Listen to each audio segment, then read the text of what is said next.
Vamos aqui discutir uma equação que é uma equação que está mostrada aqui em uma dimensão e ela é uma equação básica para a gente compreender os modelos hidráulicos e hidrológicos. De forma genérica, nessa equação, a gente tem a letra C, que representa a concentração do parâmetro. Que parâmetro pode ser esse? Muitos desses que a gente viu no slide anterior. Por exemplo, uma concentração de sedimentos ou uma concentração de poluentes. X é a direção da modelagem, como a gente só está vendo uma direção aqui, essa equação é em uma dimensão geométrica. U é a velocidade do escoamento nessa direção X. S são as fontes e sumidouros devido ao assentamento e ressuspensão desse elemento que a gente está considerando, desse parâmetro que a gente está considerando a concentração. R é a reatividade de processos químicos e biológicos associados com esse parâmetro. Q são carregamentos externos no sistema aquático de fontes pontuais e não pontuais. Por exemplo, se aqui for concentração de sedimentos, a gente pode ter sedimentos que estão entrando no corpo d'água ou saindo do corpo d'água. Bom, essa equação aqui é uma equação diferencial, ou seja, ela representa uma condição desse parâmetro em um ponto específico. E para ser resolvida, ela pode ser abordada através de métodos numéricos. Vocês vão estudar nesse curso com a professora Catiúcia. Esses métodos numéricos, eles podem ser associados ao processo de solução dessa equação através de métodos de integração. Esses métodos de integração podem ser feitos tanto na característica geométrica, nesse x, quanto também no tempo, ou em ambos os parâmetros. Então, o que essa equação aqui nos mostra? Que a variação dessa concentração em relação ao tempo ela é igual. A variação da concentração na direção x associada com a velocidade do escoamento nessa direção,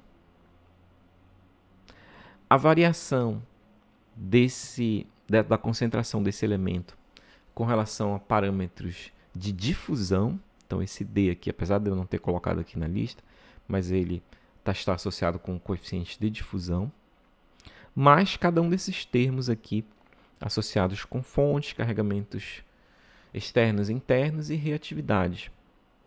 Então, basicamente, para aplicar essa equação, a gente vai precisar de uma caracterização das velocidades e desses parâmetros aqui que a gente descreveu agora há pouco. Dependendo do modelo que a gente está levando em consideração, alguns termos dessa equação aqui podem ser desconsiderados. Por exemplo, se a gente tem um escoamento permanente, a gente poderia dispensar esse termo aqui. Se a gente não tem nenhuma fonte, nem nenhum sumidouro, a gente dispensa esse termo S. E assim por diante. Bom, agora nós vamos discutir problemas típicos de gestão da qualidade de água que a gente pode abordar com o uso de modelos hidráulicos ou hidrológicos. A gente tem nessa figura aqui uma ave, que está aqui contemplando esse corpo d'água. Então isso aqui fornece a ideia para a gente de que o corpo d'água ele deve sofrer um processo de gestão muito bom da nossa parte enquanto engenheiros, porque da gestão correta dele depende a sobrevivência das espécies aquáticas, a sobrevivência através da lógica da cadeia alimentar desse pássaro e também dos seres humanos que não estão mostrados aqui nessa figura, além de outros aspectos importantes para o funcionamento adequado da dinâmica do planeta. Então, típicos problemas. Poluição térmica. Essa poluição térmica ela acontece principalmente quando a gente rejeita para o corpo d'água água residual associada com processos de refrigeração na indústria. Isso aqui pode ser um problema crítico em zonas industriais. E se você despeja em um corpo d'água água com uma temperatura maior, por exemplo, do que a do corpo d'água, você pode ter a vida aquática bastante comprometida.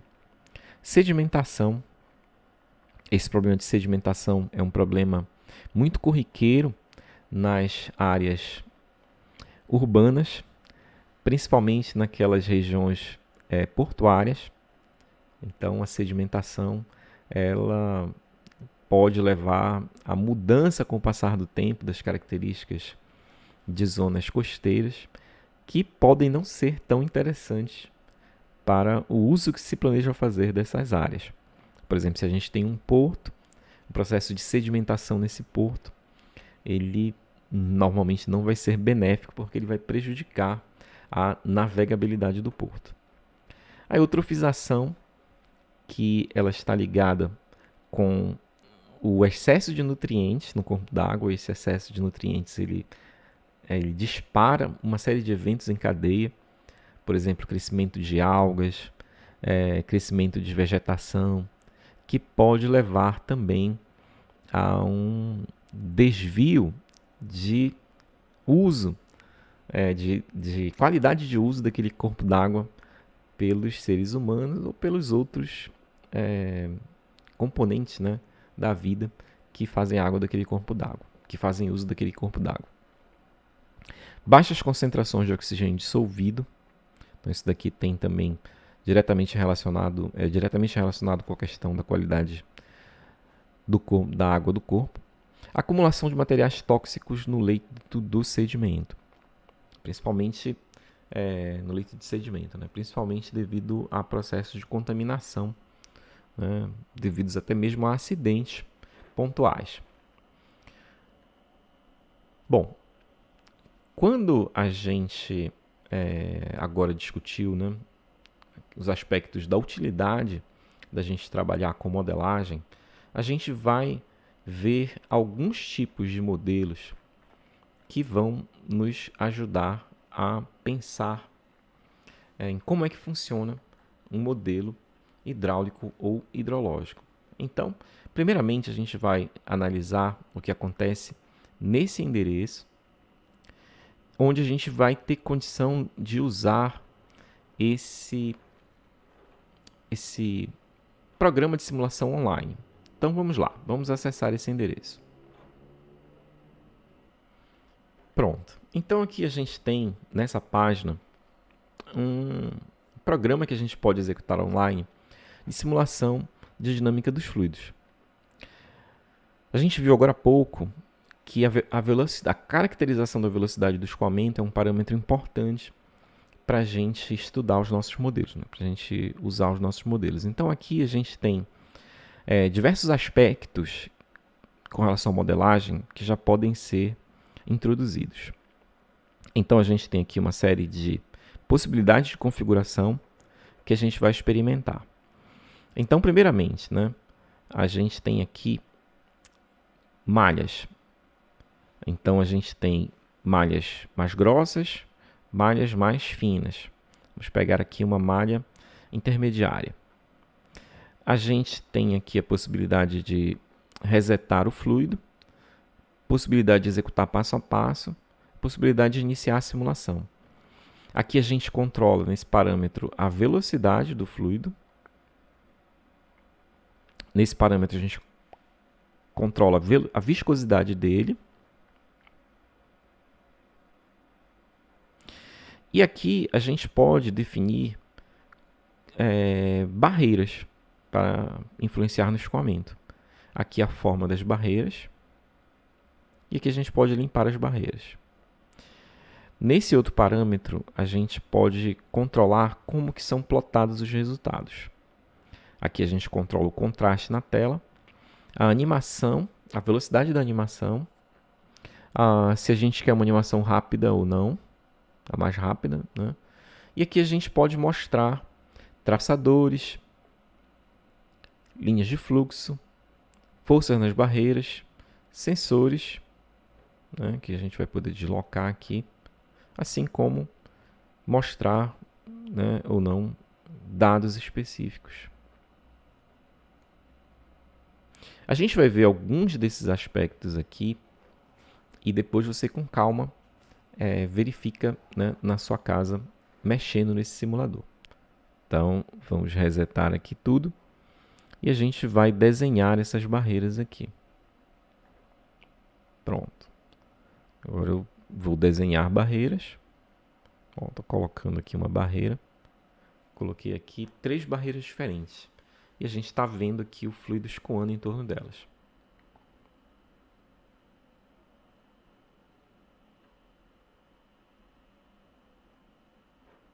Vou limpar as barreiras agora, que você já viu como funciona. E agora eu vou desenhar uma barreira o mais simples possível.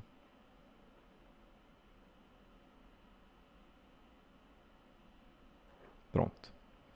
Então a gente vê a velocidade do escoamento, a formação de vórtices. Tá?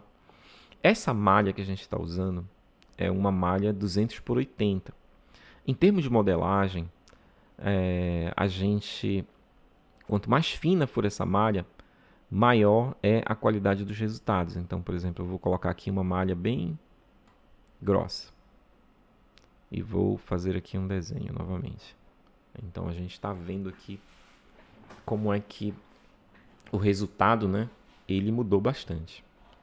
Agora eu vou colocar uma malha mais fina.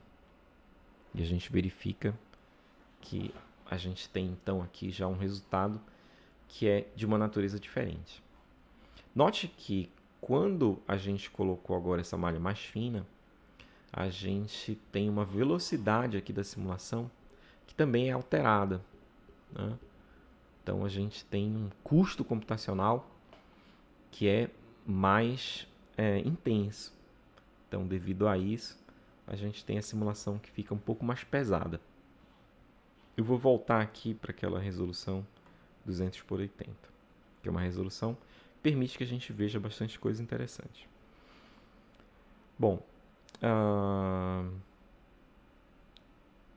vamos verificar aqui o que a gente pode mudar, né, o efeito dessas mudanças. Então eu vou diminuir a velocidade e você vê que quando a gente muda a velocidade, o escoamento é profundamente alterado. Aquela formação de vórtices, ela já não ocorre. Detalhe, né? Aqui a gente está plotando essas características de rotação do escoamento. Esse plot curve. Vamos plotar aqui a velocidade, né? Então a gente tem... Vamos plotar aqui a velocidade na direção x. Velocidade na direção y.